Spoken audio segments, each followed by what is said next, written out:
I took the new GoPro for a quick test run with different walking to running variations on a slight slope right in front of the house. I want to show you the same person, me, doing different movements in the same context so you can see the differences in the graphic output. I made a long video without moving the camera, then chopped it up between different actions. You can also select different actions and export video bits and graphs from the long video by using the trim knobs included in Factory Biomechanics. First, we have a regular walk going up at 2 to 3 degree slope. Then I'm walking with my right knee locked straight. Now I've gone to get a pebble to annoy my right foot.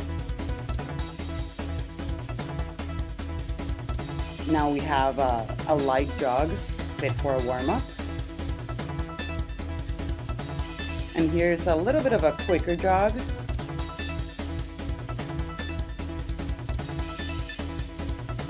And here's my attempt at running, which I'm a worse hunter.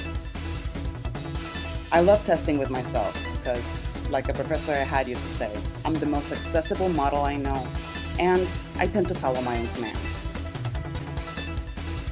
Here we have a comparative of the vertical movement of each joint as I span the same length.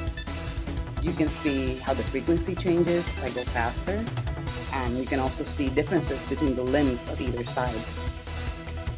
Here we have a comparative of the knee angles with the center of mass position for scale. You can see the differences in flexion between limbs of either side to assess symmetry and find which leg is compensating for which foot sample. FYI, it took way longer to create the montage than to get ready, film, process, and analyze all of the videos together.